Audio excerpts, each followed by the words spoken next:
His return to Dallas on Wednesday. The reunion we were all looking forward to. Doncic back in Dallas. First time since he's been traded to take on the team that shocked the world by trading him to the Lakers, no less. And the Mavs had a video tribute that had Luka and all of us in tears. But it would be him who would get the last laugh as he put up a 45-point masterpiece in LA's win. So those 45 points from Luka, third most in a player's first road game against his former team in NBA history. He becomes the second player in NBA history to have a 45-point game for and against the same team, joining Wilt Chamberlain, for and against the 76ers. Not bad company to be a part of, and not bad company for us to be a part of right here on First Take. The NBA crew back with us. Monica, starting with you here, let's talk about the Lakers and the implications of what last night means, because that secured their spot in the postseason. What is your confidence level in LA going into the playoffs? Well, I believe coming into today, you guys, they're like a 96% chance to actually lock up that third seed, which to me is a game changer. You accomplish a couple of things by holding on to that seed. Home court, obviously, you avoid Oklahoma City Thunder until potentially the conference finals if you can get there. And so I think when you look at the matchups, this year's matchups and seedings matter, I don't know, as much as they ever have. And so I think the Lakers are exactly where they would want to be as this thing is coming down the stretch.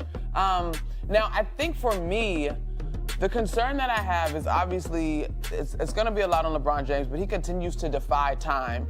They still, to me, have a little bit of a size thing that you're concerned about, and I just wonder about the nature of the series, of a series in terms of the style that they're going to have to play. But as far as handling their business to lock up the best position seeding-wise, they've done that. And so do I think that LeBron James has enough in the tank to carry this team to a championship run? I still think Oklahoma City is legitimately the best team in the Western Conference, and I don't think anything about their regular season is limited to the regular season. But if you told me that a LeBron James-led team with Luka Doncic upset them in the conference finals, would I be shocked? No. Sure. Yeah, I'm with Monica here on the fact that this is about matchups and volatility in the West. This thing right now, the way the standings are breaking right for the Lakers and the way these matchups look like. If I'm the Lakers and I'm picking two teams I want to play in the first round, I would say first I would want to play Memphis, who's already right there in the sixth. Then I would probably want to play the Rockets, who are lacking experience, who are lacking people who can close that game. That's your first two rounds right now. Then OKC, anything is possible when you have Luka. We just saw them blow them out, and then they were up and tied with that team pretty much till Luka got ejected. So that is where this thing breaks right. On the other side, that Golden State Warriors team, if they're in that 6th seed and you're a 3 seed as a Laker, I'm not sure if I'm picking the Lakers over Golden State. I'm not sure if I'm picking the Lakers over the Clippers. And then if you have Jokic out there, anything he can do anything against that Lakers team, as we've seen. So this is all matchup dependent. This team can go all the way to the finals, or they can get bounced early in the first round, depending on really something that is out of their control. It's about how that 4 through that 8 falls and those other teams play against each other for the next 4 days. Courtney, I'll bet if you were in the Laker locker room last night and not with a microphone, and you were asking them their confidence after they saw how last night went, their confidence would be pretty high, because they can see the standings just like David was talking about. And you know they don't fear the Thunder or the Rockets because they're young teams who haven't done it. Like, that's not really an insult. I'm just telling you probably how they feel. Although, I have been extremely impressed with the Rockets since the All-Star break. And I would, I do not want anybody to dismiss them. I am actually very interested to see how tomorrow night goes, because the Rockets are here in LA. They sort of punted on last night's game against the Clippers, which the Clippers were very appreciative of. Thank you very much. I would suspect that they're going to play their full team tomorrow. Ime Udoka does not mess around, and see how they play against the Lakers. The Lakers need the win to secure that 3 seed. You're right, they're in good shape for it, but they could secure the 3 seed. They were just here in LA like 10 days ago, and the Lakers beat them. And they used a game plan that really attacked Alperen Şengün. So I think tomorrow is a sort of a low-key, very interesting game, assuming the Rockets are going to play everybody. Now, when you look at the Lakers' chances, when I talk to scouts, here's what they say about the Lakers. There's 2 things that they say about them that I think are most relevant. Number one, J.J. Redick has used playoff game plans down the stretch of the season to get things done defensively. And what I mean by that is, like last night, for example, they had a problem last night. The Mavericks are huge. and Anthony Davis is in the center. And how are they going to guard Anthony Davis when they're really only playing Jackson Hayes as a part-time center, and then you're playing like Luka Doncic and LeBron and Dorian Finney-Smith and Rui Hachimura at center? So what they did last night was they double-teamed the heck out of Anthony Davis, and they ignored other people on the court.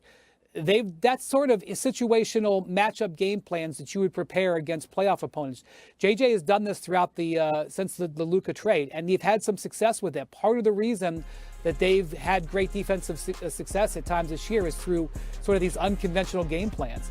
And so the scouts are saying we've kind of seen how JJ's now maybe JJ's got some secret stuff up his sleeve, but the teams are going to be a little bit more prepared to see how the Lakers are going to play defensively. The second thing is, when I talk to scouts, they talk about how they think Luka and LeBron are vulnerable defensively in individual matchups.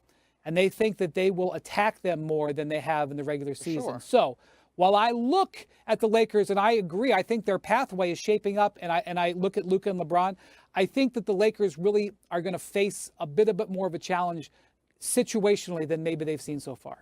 Okay, let's get back to last night's game, because I know that we've all covered returns when one player goes from one place. Maybe it's where he or she began their career and then they go somewhere else. Doncic's return to Dallas was really emotional. On a huge night for him, 45 points on 28 shots, and the Lakers win, so that secures them their spot in the playoffs.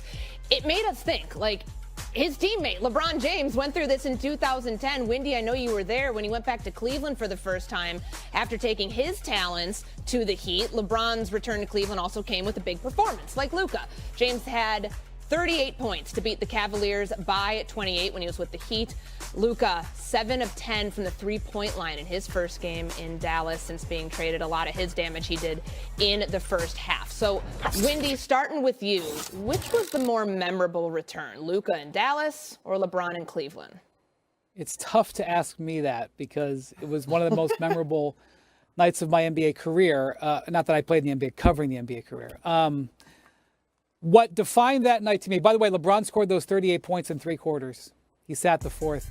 In this scoring economy, that's like 38 in 2010 is like 48 today, but especially in 3 quarters. In the third quarter of this game, by the way, he went 10 of 12 and scored 24 points in absolutely breaking. That's what he was doing. That was definitely from the third quarter because he was breaking the hearts of the Cavs in that night. What defined that was what happened afterwards. Because what happened there was the Heat ended up winning 21 of 22 games. They were just 11-8 at that moment, and that solidified them as a team. That was the night LeBron became a Heat. They went 22-1 after that. The Cavs went on like a 25, 26 game losing streak. It was like game 2 or 3 of that. The Cavs were totally broken as an organization. The Heat were totally uplifted as an organization.